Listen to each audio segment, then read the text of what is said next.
எல்லாருக்கும் வணக்கம். இந்த 2 நாளா நம்ம நிறைய எலெக்ஷன் பத்தி பேசுனதை தாண்டி திவ்யா சத்யராஜ் அவர்கள் பேசின ஒரு ஒரு காணொளி வந்து ரொம்ப விமர்சிக்கப்பட்டும் அதுக்கு ஆதரவு தெரிவிச்சும் சில பேர் வந்து பதிவிட்டுட்டு இருக்காங்க. அது நமக்கு பெருசா பிரச்சனையா தெரியல. ஏன்னா அவங்க பேசினா சில ஆயிரங்கள் அவ்வளோ பேர் தான் போய் சேரும். ஆனால் அதை ஆதரித்து அவங்க சொன்னதை வந்து சப்போர்ட் பண்ணி நடிகர் திரு சத்யராஜ் சார் அவர்கள் பேசுனது வந்து ரொம்ப முக்கியமான விஷயமா பார்க்கப்படுது. ஏன்னா ஈஸியாக 1 கோடி பேருக்கு போய் அந்த விஷுவல் சேர்ந்துருக்கும், அவர் சொன்ன கருத்து போய் சேர்ந்துருக்கும். சார் நீங்கள் பெரியாரிஸ்ட்னு லாஸ்ட் ஜென்ரேஷனுக்கு தெரியும் சார், 90s கிட்ஸ்க்கெல்லாம் தெரியும். இப்போ இந்த ஜென்சி கிட்ஸ்க்கெல்லாம் நீங்கள் பெரியாரிஸ்ட் அப்படின்னு தெரியாது. அண்டு பெரியாரிசம் அந்த கொள்கை என்னன்றதெல்லாம் கூட அவங்களுக்கு தெரியாது. ஸோ நீங்கள் உங்கள் மகள் திவ்யா மேடம் சொன்னதாகட்டும், நீங்கள் சொன்னதாகட்டும், அது வந்து அந்த கருத்து தப்பு சார். அட்லீஸ்ட் நான் சொல்கிறது சில லட்சங்கள் மக்களுக்காவது போய் சேரும். அதனால் இதை சொல்கிறேன். நீங்கள் 2 பேரும் சேர்ந்து சொன்னது என்னென்னா, லிவ் இன் ரிலேஷன்ஷிப் வாழ்கிறது தப்பில்லை, கல்யாணம் பண்ணிக்காமல், அதாவது தாலி கட்டாமல், மோதிரம் மாற்றாமல், நிக்கா அப்படின்ற முறையில் இல்லாமல், இந்த எந்த சடங்குகளும் இல்லாமல், ஃபேமிலி இல்லாமல், பெற்றோர்களோட சம்மதம் இல்லாமல் திருமணம் என்ற பந்தத்தில் வந்து நீங்கள் வாழ்கிறது தப்பில்லை. திருமணம்னு சொல்ல முடியாது, அதை பிடிச்சவங்க கூட சேர்ந்து வாழ்ந்துக்கலாம், எப்பெல்லாம் யார் யாரெல்லாம் பிடிக்குமோ அவங்க கூட சேர்ந்து வாழ்ந்துக்கலாம், அது தப்பில்லை அப்படின்னு ஒரு கருத்து. இதை தாண்டி இன்னொரு அபத்தமான கருத்து,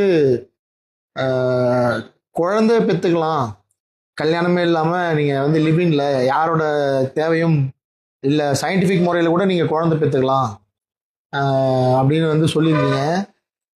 லீகலைஸ்டு முறைப்படி இல்லாமல் குழந்தை பெற்றுக்கிறதுக்கு உங்களை மாதிரி ஆட்களால் முடியும். ஏன்னா குறைஞ்சது பேங்க் பேலன்ஸாகவே உங்ககிட்ட மினிமம் பேங்க் பேலன்ஸாகவே ஒரு 25 crores இருக்கும், உங்களுக்கான சொத்து வளங்கள் இருக்கும், நிறைய இருக்கும். அதனால் ஒரு குழந்தையை பெற்று நீங்கள் யாரோட ஆதரவும் இல்லாமல், எந்த சப்போர்ட் இல்லாமல் ஒரு 3 மேடு 4 மேடு வச்சு நீங்கள் வளர்த்துருவீங்க குழந்தைய.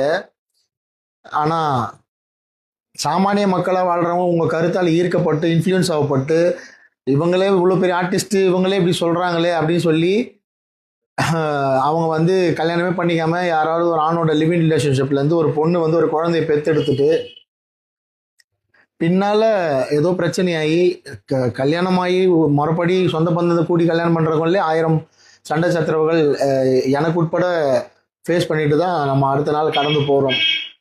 அப்படி இருக்க சூழலில் நீங்கள் எந்த பாண்டிங்லே இல்லாமல், எந்த பந்தமும் இல்லாமல், வெறும் பிடிச்சிருக்குன்னு வாழ்ந்துட்டு நீங்கள் ஒரு புள்ள பெற்றுக்கிட்டு அவர் விட்டுட்டு போயிட்டாருன்னா அந்த குழந்தைய யார் பார்த்துக்கிறது?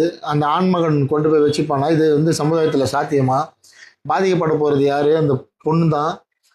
ஒரு மாத சம்பளம் வாங்குற ஒரு பெண்ணாக இருந்தால் அவங்க வேலைக்கு போகிறப்ப அந்த குழந்தைய யாரை நம்பி விட்டுட்டு போவாங்க? ஒரே ஒரு மாத சம்பளத்தை வச்சுட்டு ஒரு சிங்கிள் பேரண்ட் வந்து இப்போ நீங்கள் வாழ்ந்துட்டு இருக்கவங்க கிட்ட கேளுங்க, அது எவ்வளோ கஷ்டன்றது அவங்களுக்கு புரியும். ஏதோ ஒரு சூழலில் வந்து அவங்க டிவோர்ஸ்டாக இருப்பாங்க, இல்லைனா ஏதோ ஒரு சூழலில் அவங்க ஹஸ்பண்ட் வந்து தவறி இருப்பார். ஒரு சிங்கிள் பேரண்ட்டாக ஒரு குழந்தைய வளர்க்குறது எவ்வளோ கஷ்டம்னு சமுதாயத்தில் இருக்கிறவங்க கிட்ட கேட்டு தெரிஞ்சுக்கோங்க.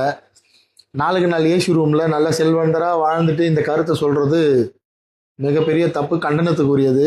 அதனால் சத்யராஜ் சார் சொன்னதாகட்டும், அவங்களுடைய மகள் திவ்யா சத்யராஜ் மேடம் சொன்னதாகட்டும், இந்த கருத்தை பெண்கள் தயவு செஞ்சு வந்து, அதுவும் இந்த 2000க்கு அப்புறம் பிறந்த பெண்கள் அந்த கருத்தை உள்வாங்கிக்காதீங்க. அதில் நிறைய பிரச்சனைகள் இருக்குது.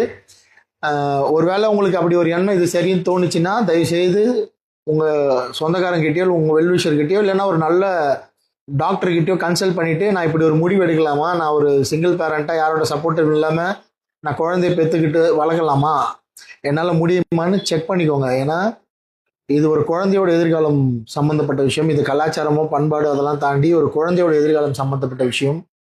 ஸோ இதை சினிமாவில் வேறு யாரும் எதிர்த்து பேச மாட்டாங்க, நல்லா தெரியும். அதனால் சில லட்சம் மக்களுக்காவது இது போய் சேரட்டும்னு நான் சொல்கிறேன். இந்த வார்த்தையால், இந்த விஷயத்தால், இந்த கான்டென்ட்டால் இந்த ஜென்சி கிட்ஸ் தயவுசெய்து இன்ஃப்ளூயன்ஸ் ஆகாதீங்க.